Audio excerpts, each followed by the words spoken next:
ikaze mu kiganiro TheBarbara Show. Iki ni ikiganiro gihuza urubyiruko n'abantu bakuze cyifashishije ingero zifatika z'ubuzima bwabo, bijyanye n'ubucuruzi, bijyanye n'imibereho, bijyanye n'ubujyanama butandukanye, twese tukabyungukiramo cyangwa se tukigiramo, ari urubyiruko rukunguka byinshi n'abakuze bakagira ibyo bunguka. Nkuko rero musanzwe mubizi, iki kiganiro gitambuka kuri televiziyo Isibo buri munsi ku cyumweru isaa moya n'igice, cyangwa se kuri YouTube channel. Wowe ushobora kuba udukurikiye kuri YouTube channel, nimba udukurikiye nawe turagusaba ngo ukore subscribe, udukurikire kuri Instagram ni TheBarbara Show, murabibona hano hasi kuri screen, kuri Facebook ni TheBarbara Show, kugira ngo mukomeze mukurikire amakuru agendanye n'ikiganiro n'ibindi bikorwa bitandukanye. Uyu munsi rero tuzirikana ko ejo ku itariki 8 ari umunsi mpuzamahanga w'umugore. Iki kiganiro kiraganiriza ba rw'amirimo, ariko by'umwihariko b'abadamu, abakobwa n'abadamu. Akaba ari muri urwo rwego twatumiye rw'amirimo yitwa Chantal Munanayire, akaba ari we country facilitator cyangwa se ari we uhugura mu kigo gishinzwe guhugura abari n'abategarugori bari mu bucuruzi, barimo kwihangira imirimo, ikigo cyitwa Peace Through Business Rwanda. Icyo rero ni ikigo gihuza abadamu, abakobwa bacuruza ibintu bitandukanye, bakora imirimo itandukanye, kikabaha ubumenyi ngiro bakenera kugira ngo biteze imbere. Tuzirikana rero umunsi mpuzamahanga w'umugore, turareba uburyo umugore ashobora kwihangira umurimo ariko agatera imbere, nimba ari n'ubucuruzi atangiye ntibufunge, mu kubaka imbaraga n'ubushobozi bw'umwari n'umutegarugori. Tubasha yego gutanga umusanzu wacu ku gihugu, ariko si ibyo gusa, ubuzima bw'uwo mwari bw'uwo mutegarugori burahinduka, aba icyo twakwita empowered, arakomezwa, umuryango we ukabyungukiramo, ahari bakabyungukiramo, igihugu muri rusange kikabyungukiramo. Tukaba rero twamutumiye kugira ngo tuganire ku ruhare rw'amahugurwa mu guteza imbere umudamu cyangwa se umukobwa uri rw'amirimo. Tuguhaye ikaze Madame Chantal. Murakoze. Yes, ejo ni umunsi mpuzamahanga w'umugore, International Women's Day. Igihugu cyacu cyashyize imbaraga mu gushyigikira abadamu, mu gushyigikira umwana w'umukobwa, uburezi bw'umwana w'umukobwa, ubucuruzi ku mudamu, kwihangira imirimo. Mbese twahawe urubuga. Abadamu benshi rero bamaze gutinyuka gukora business, guhanga imirimo. Ese umumaro wa mbere, tuganirize uwo mudamu kwanza, tubanze tuganirize uwo mukobwa, uwo mudamu ukibitekereza ariko atavuga se nanjye se nabikora cyangwa se nabikora, byamugirira uwuhe mumaro kwihangira umurimo? Tuvuze ko uwo mukobwa utekereza kwihangira imirimo, icyo namubwira nuko kugira ngo utangire kuba rw'amirimo bisaba imbaraga muri wowe, bisaba kuba ufite indoto, ushaka kubikora unabikunze. Rero nkaba namubwira ngo tinyuka, kuko wifitemo ubushobozi, buri hari imbaraga tugira karemano Imana yaturemeye. Rero nkavuga ngo rero umunyarwandakazi, umunyarwanda utatangiye kwihangira imirimo, ntutinye. Yego harimo risike zo gutangira business nyine, hari imbogamizi ziba zirimo, ariko izo mbogamizi hari uburyo bwuzicamo ukazengaho ugakora business kandi bigashoboka.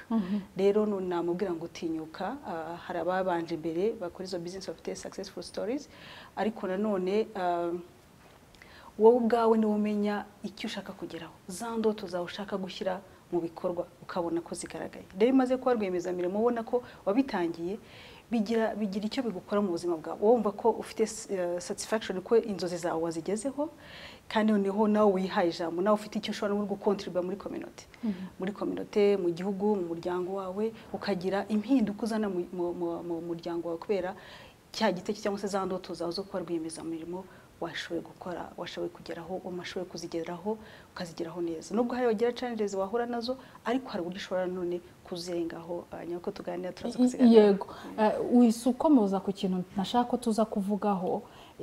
Umaze igihe nawe uri rw'amirimo, iyo umuntu ajya gutangira hari ibintu byinshi bitandukanye bimuca intege. bimwe muri izo challenges cyangwa mu nzitizi abantu bahura nazo cyane cyane abadamu ukurikije inararibonye yawe ndetse nabo uhugura usanga zimwe mu nzitizi batangiriraho ari izihe? Inzitizi ya mbere ni ukutamenya icyo ushaka.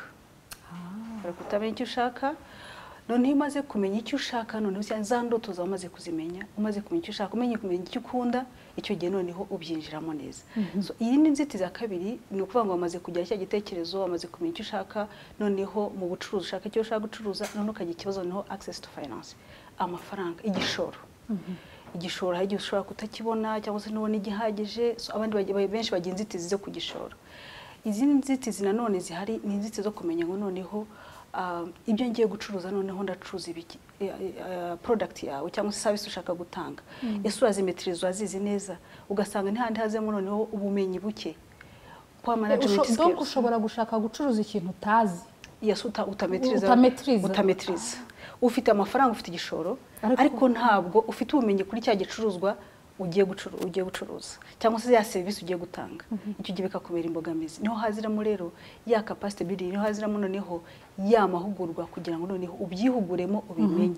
Ikindi mbogamizi nanone donc uruva harimo noneho poor management cyangwa se ububura ufite udafite ubumenyi kuvuga ngo lack of business skills. Yego. So ntabwo uzi uko uri managing ya business yawe, ntabwo uzi umenye ko uri managing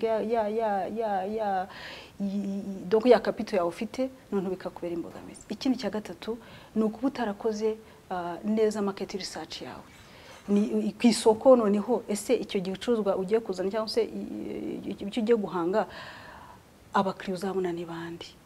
Igihe rero utashoboye gukora research yawe umenye abakiriya uzagurishaho, bizakubera imbogamizi kuko uzabigura nyine ariko usanga nta muntu uje kugura kuko abakiriya so gupfa gutangira. No, ntabwo rupfa gutangira. So ugomba kubanza identifyinga the needs and wants of your clients. Abakiriya bawe bakeneye iki, barifuza kubona iki. Ese noneho icyo gihe ukaza uzana noneho uri igisubizo kuri ba bakiriya bashaka kugura, ubazaniye ibyo bakeneye. Icyo ni indi mbogamizi. Indi mbogamizi nanone ni ugusanga nanone utarakoze research hagije aho gukorera, ugasanga yenda ukorera ahantu hatari accessible, abakiriya bawe ntabwo bashobora kukugeraho. So ibyo bintu ntabwo abanje kubyigaho, uburyo aho uzakorera, uburyo abakiriya bazakugeraho. Indi mbogamizi yindi nanone ni ukuhura na tough competitors. Yes, bara aggressive, bashobora kuza nyine n'amarushanwa. Yes, bakagukorana. So ugasanga nyine baragukorana.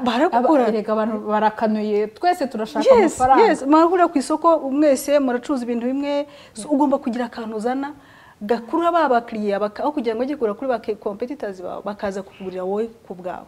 Icyo gihe rero izo kwishobora kubera inzitizi iyo utiteguye uburyo uzadiringa nabo ba competitors bawe, babandi muhuriye muri mumwe barwemeza mirimo nawe, kuko buri wese agiyeyo ashaka kunguka.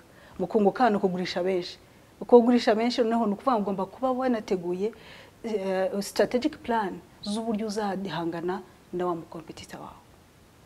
So iyo ni imbogamizi yindi. Indi mbogamizi none umugore cyangwa se umutegarugori cyangwa se umukobwa ahura nazo ni imyumvire yabo tubana nabo, abagabo bacu cyangwa se basaza bacu cyangwa se ababyeyi bacu, kwa kundi mu mitwe bacyumva ko business zigora gukorwa n'abagabo. Business ari donc abagabo bashoboye kuyikora.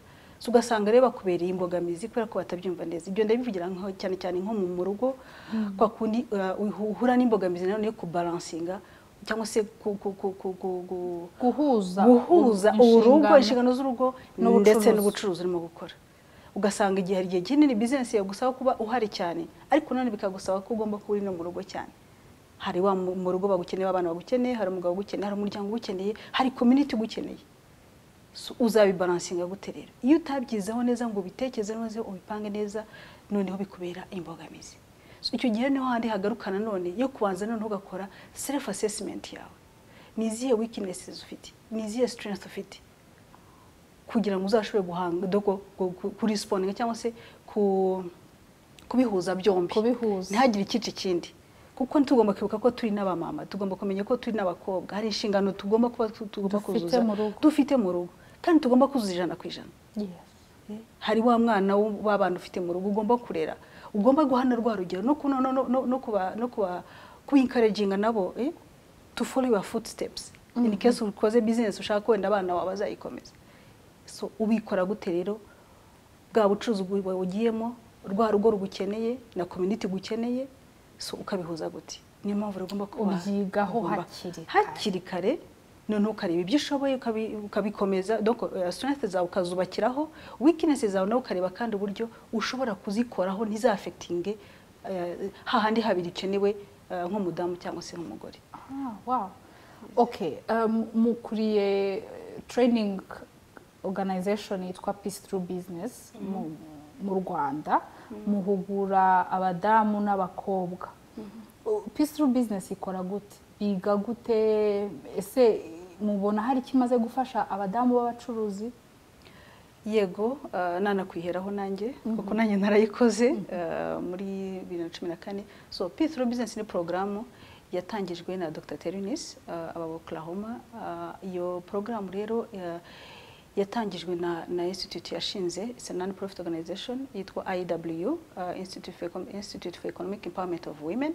So bafite inshingano zo kwempowering abagore muri iyo programu ya Peace Through Business. So Peace Through Business yari kwikora dufite curriculum dukoresha ya Northwood University yo kwigisha business skills ku badamu, kubongera ubumenyi muri mu bucuruzi bw'abakora. Rero tugafata abadamu bari already muri business batangiye, noneho tukabugura rero uko business zikorwa, tukabahugura uburyo bashobora gukora business plan zabo bikoreye batazikoresheje aribo bazikoreye, information bashyizemo akaba ari iyabo.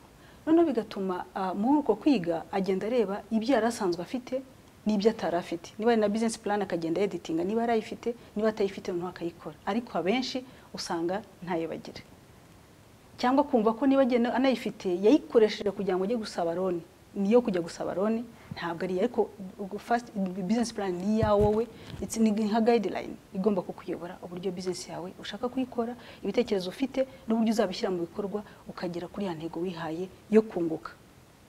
So nukuvuga iyo business plan tubigisha, tujya kurangiza program y'ibyumweru 10 twabigishije tools zose zishobora kubageza gukora business plan bakayikorera, bamara kuyikora noneho ubwo muri bya byumweru 10 nyine tuba twiga, tuba banakora n'ibizami quiz na assignments. So ayo manota arabarwa, no tukareba the best 15 iyo barangije, barabaniza bakagraduatinga bose tubaha certificates of completion ko barangije program.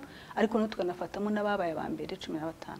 Babandi ba mbere 15 rero nibo tujyana muri Amerika guhura n'abandi ba rw'imeza-mirimo bakora business nk'izo bakora, kugira ngo bajye kubigiraho. Donc bagiye mu byo bita leadership and mentorship. So leadership kugira ngo noneho bajye guhura n'abagore ba rw'imeza-mirimo bakora business nk'izo bakora cyangwa se zijya gusa, kugira ngo babigireho.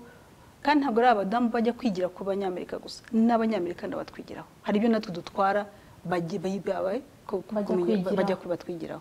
So ubwo bageze bamara icyumweru cyangwa se ibyumweru 2 biterwa na bushobozi cyangwa se na gahunda zihari, hanyuma bagahura nabo noneho bakongera bakagraduatinga, noneho bakagaruka. Icyo gihe bagarutse bagaruka bafite no full package yo kugira icyo bakora muri business zabo bitewe n'amasomo n'ubumenyi bahawe. Hanyuma noneho nibwo nyine icyo gihe gewe tuba tuzangizanyije, noneho bagakomeza muri Alumni Association unabereye umuyobozi kugira ngo nyine bakomeze basharinge knowledge, bakore networking, kandi noneho kandi tunabakangurira ko bagerageza no gusharinga ubumenyi bamenye ku bandi surroundings, abandi badamu bagenzi babo muri program yita mentorship. Donc uburyo umeshobora komentaringa, umugore ashobora komentaringa abundi mucuruzi kazi no kugira ngo azamuke, kugira ngo twese tuzamukane. So iyo program rero nicyo turatinda kuri icyo kintu cyo guhugura.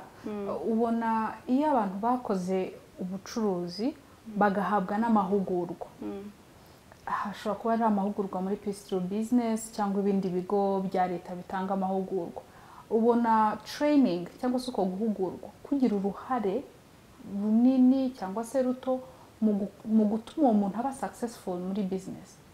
Iyo umuntu atahuguwe n'uwahuguwe birumvikana clearly, ariko mu bifatika mu bifatika iyo umuntu atahuguwe nyine bwa bumenyi ntabwo aba afite. Kuko nk'iyo ngiyo abadamu bagiye gutangira porogaramu ngira umwanya wo guhura nabo, hari session tujyana mbere kuganira kugira ngo bamenye neza, amenye wenda aho umuntu yabafasha, ariko kujya kureba ugasanga nk'umudamu uramubaza uti se wunguka gute mu mwaka wungutse angahe? Ati ntabwo mbizi. Ariko ati mu isakoshi mbafitemo kashi. So ukamubaza se ubu ngubu business yawe ihagaze gute? Ubusura urabona ngo ufite gahunda ingana iki dokumeza tatari imbere mu mwaka uri imbere imyaka 5? Ati ntabwo mbizi. So ugabona ntabwo bize ko yamaze kwiga, ubona afite umurongo. Aza aho ahagaze, aza aho arimo kujya, azi imbogamizi arimo kubona, ndetse akanazirinda mbere. Ni ukuvuga ngo akora plan ya business ye, agashyiraho strategies to reach out to her goals, noneho akanagenda monitoring a daily basis ni gute ya donc ni iki kirimo gupfa, ikitarimo gupfa, kuko ni imbere ntabwo banazi naho bipfira, ariko nyuma tumaze kwigusanga bamaze kumenya. Ubwo ngo bamenye ko kuko ni masomo twiga nabwo kwiga ko n'imisoro ko imisoro bayibara igihe cyo kuyitanga, ugasanga imuvaniho ne amande yo kuba atamenyaga n'iryari agomba kudeklara, icyo gihe tujya kurangiza bizi. Noneho ikindi none bituma abafite ari ni goal oriented, abazi icyo ashaka kugeraho. So ngo bwa bucuruzi bwe bugenda neza muri financial, akanareba noneho na capital afite bitewe na za dreams afite aho ashaka kugera, bikabana ngombwa ko ndetse anagana nk'ibigo by'imari kugira ngo yongere chiffre d'affaires cyangwa se capital ye. So none ikindi nacyo kimufasha nanone aza noneho azi n'uburyo none ashobora no kwadvertising ibicuruzwa bye, uko akora marketing, uko akora n'ishobora gukora networking, ndetse no gushakisha opportunities. Kuko usanga abadamu benshi nyine gufungura akora ya business yakicaramo kumva ko biragarukiye aho ngaho, ariko nabo tujya kurangiza ashobora kumva ko ashobora no ku-expandinga, ashobora no kubona n'izindi business opportunities n'amakuru ashobora kuyashaka, uburyo ashobora gushaka ikora research, ndetse no gukora na evaluation yaho ageze, akabanda deciding rimwe rimwe no kuba yabana hagaze gato, cyangwa se yanakongeramo izindi ngufu kubera ko yamaze kuyiprojectinga kandi abona ko ibyo yaplaninze birimo kugenda, akomeza monitoringa actions ze, akazevaluatinga, akaba yakifatira n'umwanzuro. Iyo rero ayo mahugurwa atarayabonye ni nko gukora mu kavuyo, noneho kandi noneho bikanamujya no confidence, noneho kumva ko yarabyize arakora ibintu yize, ashobora no kudefanda, ashobora no kwiruka amazi uti se ugeze he, uhagaze gute, akakubwira business plan ye aba yifite mu mutwe, akamva ko business plan akomeza kuyieditinga, donc akomeza ayihindura amakuru mashya yasizemo, akamenya uburyo adiringa n'abakiriya be, uburyo adiringa n'abakozi be.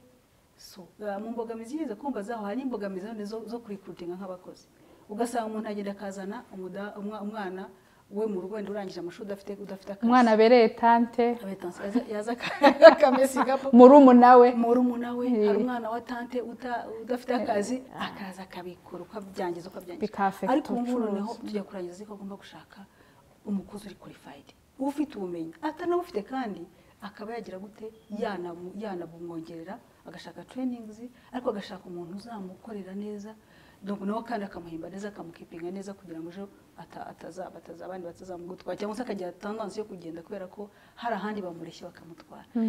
Ikindi nacyo barangiza baritinyuka, bagatinyuka no kuganira n'ibigo by'imari.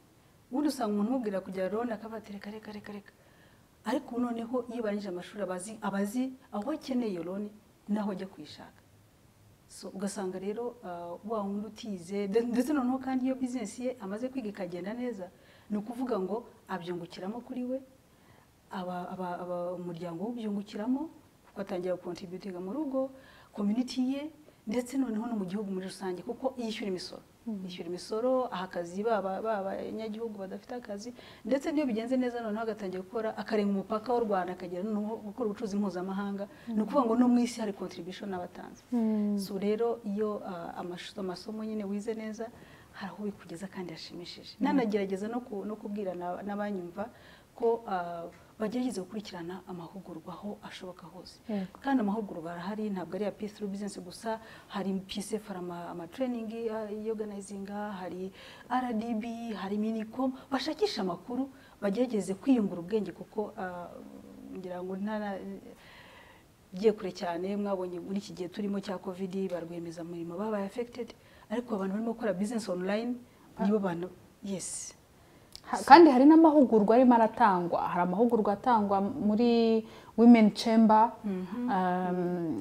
urugaga rw'abagore ba rw'amirimo hari amahugurwa menshi yatanzwe arimo aratangwa muri iki gihe kandi bifasha urakoze cyane Chantal reka dufate pause akanya gato turagaruka tureba nanone uburyo umugore yakomeza kwiteza imbere aramutse ahuye n'ibibazo muri business yabyitwara mate cyangwa se byagenda biti turakomeza kuzirikana ko ejo itariki 8 z'ukwezi kwa gatatu ari umunsi mpuzamahanga w'umugore kandi umugore bumwe mu buryo bwo kumuteza imbere harimo kumushyigikira mu guhanga imirimo no kugira nawe umusanzu atanga nk'umucuruzi hari abawutanga mu bundi buryo ariko n'abarwemezamirimo b'abadamu hari ibindi twakunguka twakwiga twamenya tugatera imbere ntuveho mu kanya turagaruka murakoze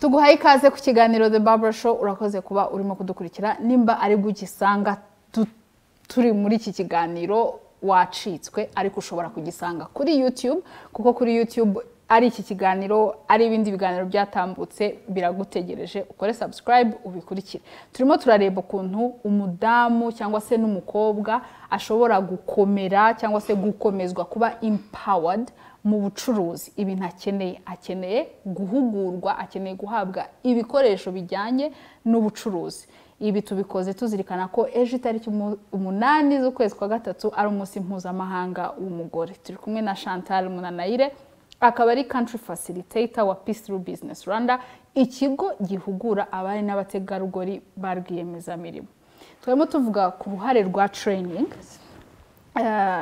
iyo umuntu atahuguwe birumvikana ko hari ibintu byinshi abatazi ariko hari ikindi kintu nabonye kigendana na training ikintu cyitwa mentorship cyangwa se kugira umuntu ukunganira umuntu ugufasha umuntu ukugira inama Peace Through Business irabikora watubwiye ko abatsinze bajya muri Amerika bakaba mentored ariko na hano muri association baba mentored cyangwa baba bafite ukuntu baganira na bagenzi babo ese umugore ucuruza wumvise iki kintu cya mentorship bwa mbere wamubwira iki cyangwa se mentorship gushyigikirwa kugira umuntu areberaho wamubwira iki acyumvise bwa mbere ikintu namubwira nuko mentorship ubundi navuga mu kinyarwanda ni nko kugira umuntu pioneer cyangwa se undi muntu ufite aho yageze cyangwa se umudamu bene mu rwego rw'abadamu umudamu cyangwa se umukobwa ufite aho yageze ariko afite ibyo sharing ni ukuvuga ngo muri mentorship rero ni ukuvuga wa mu mentor sharing her story successful story cyangwa se n'ibyamunaniye ni ukuvuga ngo ntabwo ari byiza gusa buriya mu rugendo duhura n'ibibazo bitandukanye no mu bucuruzi barw'amirimo duhura n'ibibazo bitandukanye ariko aho ni kubera ko abazimazemo experience cyangwa abafitemo experience bimazemo igihe abafite ibyo sharinga n'abandi ni ukuvuga ngo rero wenda muri programme ya Peace Through Business abanyamerika bo abadoko tureba babandi bafite aho bageze doko bafite business zamaze ku expandinga akaba ari bahura nabo babadamu ni ukuvuga ngo muri rwa rugendo bagenze bafite ibyo ba sharinga nabo badamu kimwe no mu Rwanda hangaha tumaze kugira abadamu benshi bari successful muri business bamaze kugira aho bagera rero iyo umwegereye mukaganira buriya nibwo umenya mbese aragutinyura kuko aho yagiye byose ibyo byose aho ageze hari ibyaciyemo yamaze overcome cyangwa se yamaze kurengaho challenges yamaze kurengaho noneho nawe ukazigiraho ukavuga uti niba yarahuye n'ikibazo iki n'iki nanjye ubutaha ntabwo cyangwa se nahuye nacyo nakifatamo gute icyo gira ko ufasha kugenda muri rwa rugendo aguhugura buri munsi mbese yakubwira ukashobora no kumusharinga kamwe nako kagenda ukamuganiza ukamubwira uti ngeze aha n'aha ese mbyifatemo gute akaba yakuganiza kubera ko afite inararibonye ubunararibonye muri uwo mwuga. So rero nkanagerageza no kubwira abanyarwandakazi bamaze kugera aho bagera bitwa ko donc bamaze kuba successful kugira time donc bagafata umwanya wabo muke kugira ngo basharinge their knowledge cyangwa se their stories cyangwa se ubuzima bwabo uburyo bashoboye kugera ku ntego biyemeje kugira ngo ntibifashe isuite abakobwa bato donc bakijya mu bucuruzi batinyuke kandi numve ko niba warabishoboye nawe ashobora kubishobora. So nuvuga ngo rero zihanzo ndokuramo uramufata akaboko ushumuzamure so bimufashe nawe kugira ngo nawe azamuke. Rero mugerageze ntabwo ubundi bimenyere mu bucuruzi usanga abantu bo wikanga cyangwa se wikandagira ariko iki kintu bakwiye kukirenga kuko birashoboka ko biranagaragara ko kwera bitebewe n'amahugurwa twaciyemo ushobora kuba successful ariko nta manyangakoze cyangwa se ufite icyitegerezo cyangwa se ushobora kuganiza abandi. Rero batinyuke batanga uwo mwanya abana barakeneye abakobwa barakeneye bakeneye mentors mu rugo nk'umumama kubyifatamo bya bindi twaganiza ndetse twahoze tubavuga ese wabiciyemo gute ese uwo mwana ugiye kwimariye uri donc young cyangwa se ari muri donc ari young couple ibaze zahura nabyo ese wamuganiza mbere ko ahura nabyo akabyitegura mbere agashyiraho strategic plan uburyo azabicamo. Rero nkavuga ngo abadamu cyane cyane na association dufite yabize PTB donc ya association ya Amina association members bari ready to pay forward, they are ready to share their knowledge ibyo bize bakabisharinga n'abandi. Nukuvuga ngo n'abandi no mu Rwanda abagigishoboye kugira amahirwe yo kubona n'amahugurwa bafite aho bageze muri business bagerageze kwegera abana bato niyo bafata umwe cyangwa babiri ubu yagenda nawe agafasha abandi. So noneho kugira ngo nabo bashobore kugera aho bagera twese tuzamurane kuko ntacyo byayimaze uri wenyine abandi ba business zirimo zipfa ubuse still biragaruka muri ya community yacu cyangwa se muri wa muryango badeni banini ndetse no ku gihugu gasanga igihugu nacyo kibifitemo ikibazo kuko abantu nibacuruza bagahomba n'igihugu kiza affected. So nkavuga nti rero umusanzu wa buri umwe wese urakenewe ibyo ushoboye kumenya muri ayo byavanye muri ayo mahugurwa reka kubyicarana yego biragufashije nawe urabimenye ariko kigeze gukosharinga n'abandi. Yego turi mu kwezi kwa gatatu yego harimo umunsi wo kwizihiza umunsi w'umugore ariko akenshi ukwezi kwa gatatu abagore bakunze celebratinga hari activities hari ibikorwa byinshi biba around iruhande rw'umugore. Ni iki wabwira abadamu muri uku kwezi kwa gatatu ko muri uyu mwaka ni iki bakora muri iki gihe?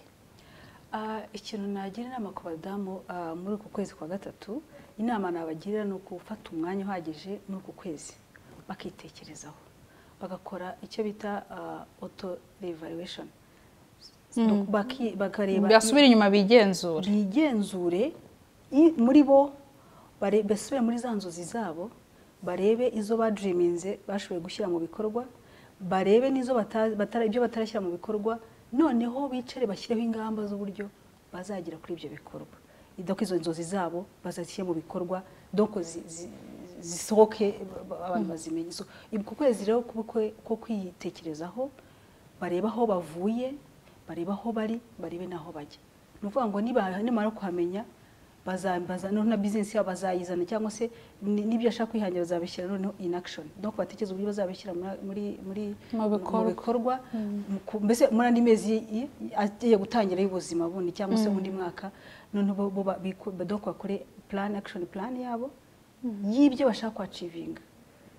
So kandi bananezerwe n'ibyo bagezeho celebrating uzi ko tutajya celebrating ibyo twagezeho our wins we need to celebrate our wins. Yes kubera ko ntabwo twicara ngo twitekereze bari bitoye but you did it waragakoze tunabivuge yes kuko bidufasha kugira byubaka confidence muri wowe ukavuga uti okay biriya narabikoze nibi nabikora why not nibyo utakoze neza kandi ukavuga uti no nzabikutaha dore aho byapfiriye reka noneho mbikosore ariko uyu ku kwezi kwa gatatu kuzabwo gutekerezaho uragana hehe n'icyo wifuza gukora ese waracyachivinze ugiselebrating niba utaracyachivinga kandi ushyiraho ingamba na time frame ugomba kuba kigezeho hasigaye noneho bizagufasha kwiyubaka ubwawe no kubaka abagukikije iruhande rwawe. Tugana ku musozo, hari ikintu wahereyeho mu nzitizi abari n'abategarugori bakunda guhura nazo batangira ubucuruzi.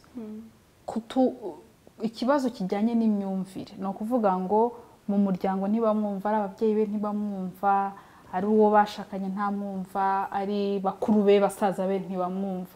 Ni iki wabwira entourage cyangwa se environment aho hantu umwana w'umukobwa uwo mudamu ari abashobora kuba badukurikiye muri uyu mwanya, ni iki bafasha uwo mudamu ufite igitekerezo cyangwa se uwo mukobwa ufite igitekerezo? Ikintu cyo nabasaba ni ukumufasha kugira ngo agere ku ndoto ze, kumufacilitating. Noneho ukareka kubanza ukareba aho agera, nk'umujudging mbere ko ataratangira ngo ntabwo abishoboye, ndabizi dore ko ntabwo abishoboye, ariko ntabwo ubuzi ubutunzi yitunze ayifitemo imbere cyangwa se ibyo ashaka dreams zize ko dreams za buri muntu ntabwo ndi ko dreamingira. Yego. So reka mumufashe za ndoto ze kuzishyira mu bikorwa, ahubwo umube hafi.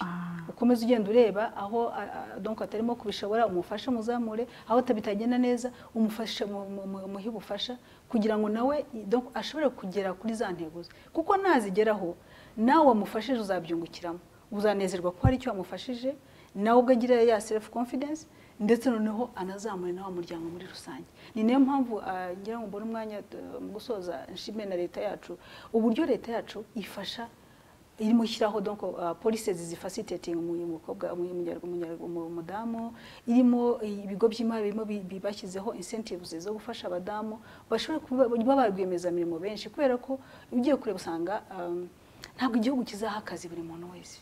Nibyo leta yacu bivuga. So ni ukuvuga ngo buri wese agegeze icyo ashoboye muri za ndoto ze, ashobore kugera ku cyo yifuza, bitagombye kujya gutegereza undi muntu ko ari we ugomba kumuhari, ujye kujya gusaba akazi ahantu.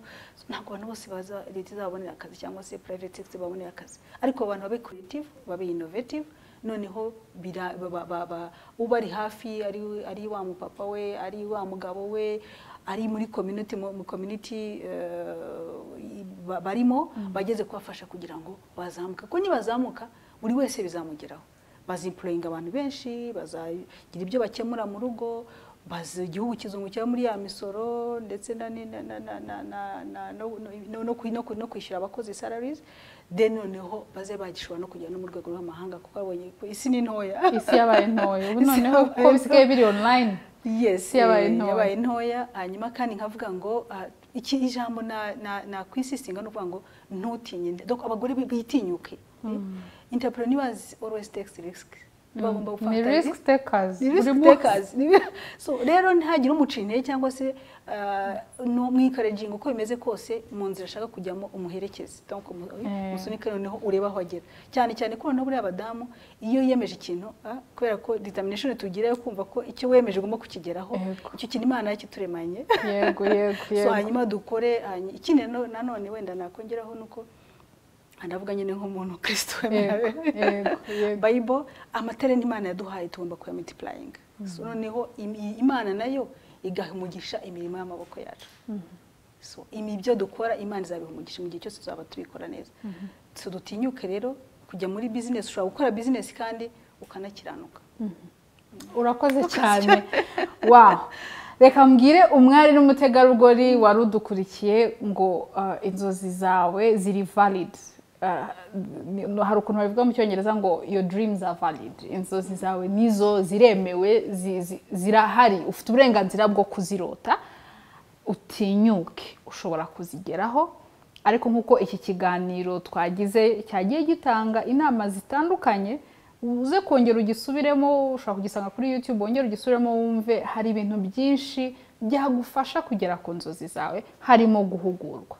Tunabwira nanone basaza bacu, bagabo bacu, ababyeyi bacu, abo tuva indimwe babana natwe mu buzima bwa buri munsi, bakumva inzozi dufite. Hari zimwe ziba ziri wild cyangwa se zikanganye, ziteye ubwoba, bazishyigikire, batube hafi, kandi tugere kuri byinshi, tuzamukanire hamwe twese.